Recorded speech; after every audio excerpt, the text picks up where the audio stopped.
Баршаңызға қайырлы күн. Бүгін мен сіздермен дәл осындай керемет болып шығатын чак-чактың рецептімен бөлісетін боламын. Ол үшін бізге керегі ұн, 3 жұмыртқа, қопсытқыш және тұз керек болады. Барлығының өлшемдерін описаниеде жазып қалдырамын. Қопсытқыш пайдаланғандарыңыз дұрыс, ас содасын пайдалансаңыздар, оның жаман дәмі шығып кетуі мүмкін.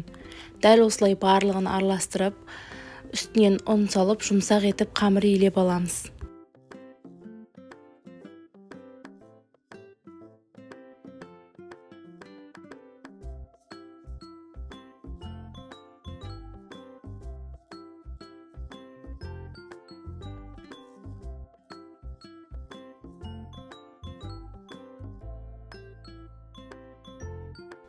Достар, менің басқа да видеоларымды өткізіп алмас үшін каналға тіркеліп, лайк басып кетіңіздер. Осылай қамырды жұмсақ етіп илеп, иін қандырып, 25-30 минутқа демалдырып қоямыз. Дайын болған қамырды орташа жұқалықта етіп жайып дайындап аламыз. Қамыр қатты қалың болмау керек, өйткені оның құрамында қопсытқыш болған үшін ол ісініп кетуі мүмкін. Біздің қамырымыздың құрамы жұмыртқадан тұрғандықтан қамыр жабысып қалмау үшін екі жағына да бірдей етіп ұн жағып аламыз. Кейін осылай 3-4 см көлемінде немесе 200 өздеріңіздің қалауларыңызға қарай жұқа етіп кесіп аласыздар.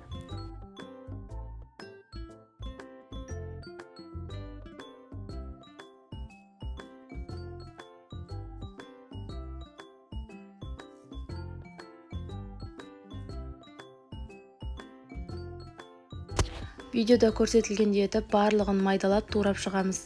Менің турағандарым шамалы үлкендеу болып кетті, бірақ сіздер осыдан көрсетілгеннен шамалы кішілеу қылып турасаңыздар болады.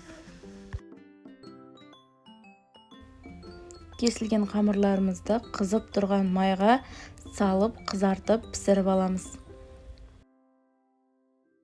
Табаның асты орташа етіп қыздырып тұру керек, өйткені қатты қыздырсаңыздар орталары піспей қалуы мүмкін.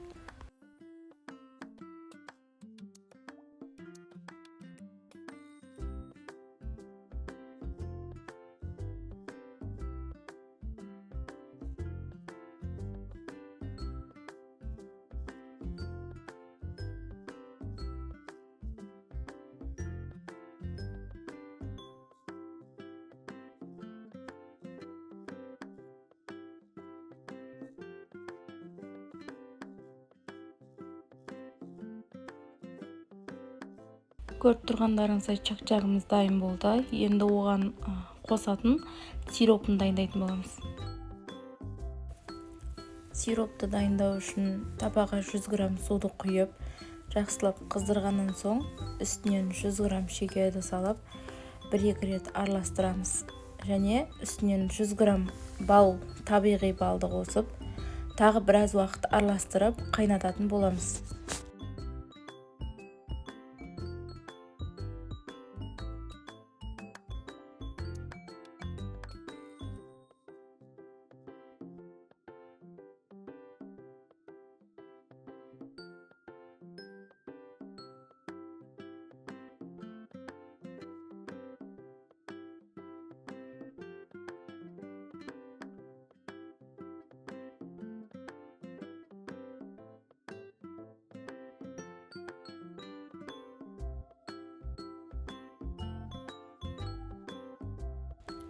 Сироп сарғыш түске енгенше 3-4 минут көлемінде жай отта қайнатып қоямыз.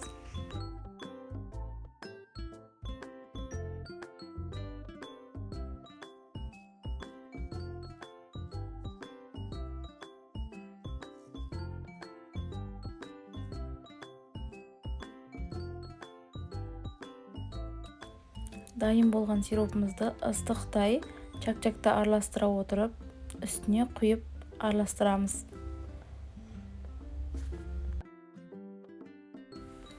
Сиропты аз-аздан құйған дұрыс, өйткені чак-чактың барлық жағына жетіп, дәмді болып шығады.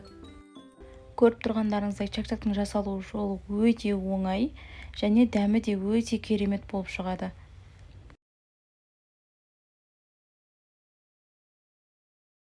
Достар, сіздерге видео ұнаған болса, каналға жазылып, қазақша контенттің дамуына өз үлестеріңізді қосыңыздар.